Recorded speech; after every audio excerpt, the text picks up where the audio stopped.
Hello বন্ধুরা, তোমরা সকলে কেমন আছো? আশা করি তোমরা সকলে খুব খুব ভালো আছো। আমিও খুব ভালো আছি। সোমবারের একটা নতুন ব্লগে জয়েস লাইফস্টাইলে তোমাদের সকলকে স্বাগত জানিয়ে এখন বাজে সকাল 6:30। এখন থেকে তোমাদেরকে সঙ্গে নিয়ে ব্লগটা স্টার্ট করছি। দেখতে থাকো, সঙ্গে থেকো, পাশে থেকো, ব্লগটা স্কিপ না করে শেষ পর্যন্ত দেখতে থাকো। মায়ের বাড়ি ছিলাম। মা খুবই অসুস্থ। মা নার্ভের এতটা সমস্যা হয়ে গেছে, এখন উল্টোপাল্টা বলছে, মাঝে মাঝে কাউকে চিনতে পারছে না। এই আসা যাওয়া করছি, তো 5:30টায় বাড়িতে চলে এসেছি। আর হলো এসে তো কাজকর্ম করা শুরু করে দিয়েছিলাম, কিন্তু তোমাদের সঙ্গে ব্লগটা স্টার্ট করেছি 6:30টার থেকে।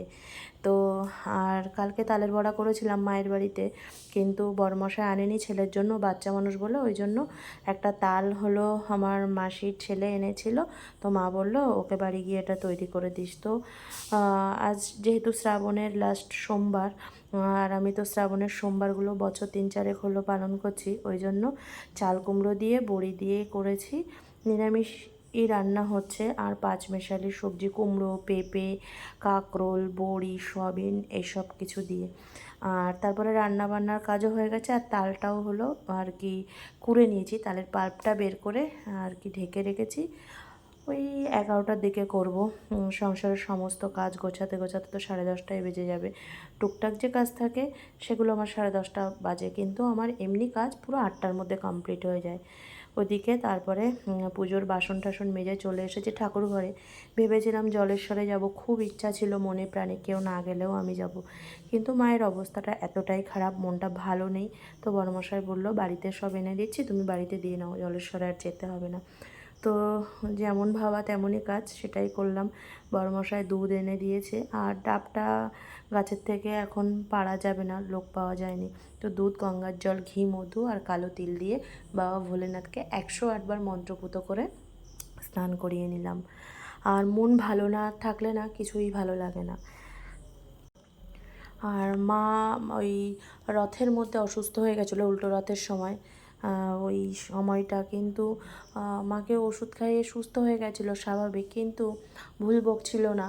যাই হোক, চলাফেরা করতে পারছিল, কিন্তু এই 5-6 দিন হয়ে গেল উল্টোপাল্টা বলছে, জোরে জোরে চিৎকার করছে। আমার খুব কষ্ট হচ্ছে, বাড়িতে থাকতে পারছি না। তো বড়মশাই পারমিশন দিয়েছে যে ঠিক আছে তুমি যাও। আবার আমি দুটো বাচ্চাকে টিউশন পড়াই, তো ওদেরকে ছেড়েও যেতে পারছি না, আর মাঝপথে ওদেরকে ছাড়তেও পারছি না। যাই হোক, আবার আমাদের তো কেউ নেই, বাবা বৃন্দাবনে থাকে, আমি আর বোন। আর বোন আছে অনেক দিন ধরে মা অসুস্থ বলে। তো কিচ্ছু করার নেই, আমি আসা যাওয়া করি। ছেলের পড়াশুনোটাও আর কি বলবো সেইভাবে হচ্ছে না। মেয়েদের তো কোনো আর কি বলবো শান্তি নেই, সংসারটাকেও সামলাতে হবে। ওদিকে মা যেহেতু কাছেই, আমার বাবার বাড়ি, সব কিছুই দেখতে হবে। বলে না মেয়েদের নিজের কোনো বাড়ি নেই, ওটাও মানে কি বলবো পর হয়ে যায়, এটাও পর হয়ে যায়, কোনোটাই নিজের বাড়ি না, আবার সব কিছু আবার নিজের। তো আমাদের সঙ্গে গল্প করতে করতে আমার বাবা ভোলেনাথকে কিন্তু স্নান করানো হয়ে গেছে। আর মার শরীর এতটা কমজোরি হয়ে গেছে, মা আমার মনে হয় বেশি দিন টিকবে না।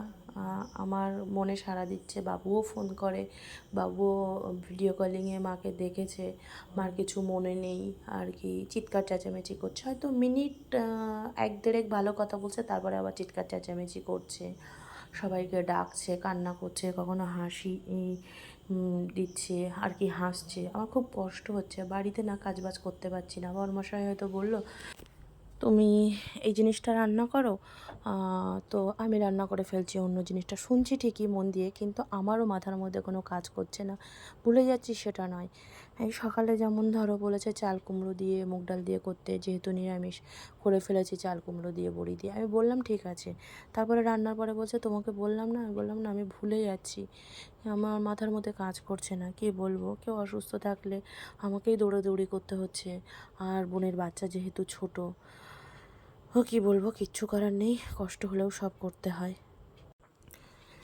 মেয়েদের তো জীবনের শান্তি বলে কিছু নেই। বিয়ের আগে এটা বুঝতাম না, যখন হলো স্টুডেন্ট লাইফ ছিল, মাকে বলতাম তোমার এত কিসের চিন্তা, চিন্তা কী করে করো, এখন বিয়ে হয়ে গেছে, বাচ্চা হয়ে গেছে, এখন বুঝতে পারি সত্যি বিয়ের পরে একটা আলাদা রকম চিন্তা ছিল, অতটা মা বাবার উপরে চিন্তা ছিল না। এখন বাচ্চা হয়ে যখন মা হতে পেরেছি না, সত্যি তখন বুঝতে পারি মহা জ্বালাটা কোথায়। আর এখন মা অসুস্থ হয়ে গেছে, মা অসুস্থ ছিল, মার যে নার্ভের সমস্যাটা, খিঁচুনি হয়, দাঁত লেগে যায়, সেটা হলো মাঝে মাঝে হতো, সেই 2000 সালেও হতো, আর তারপরে অনেক দিন পর পর হতো বেশি টেনশন করলে।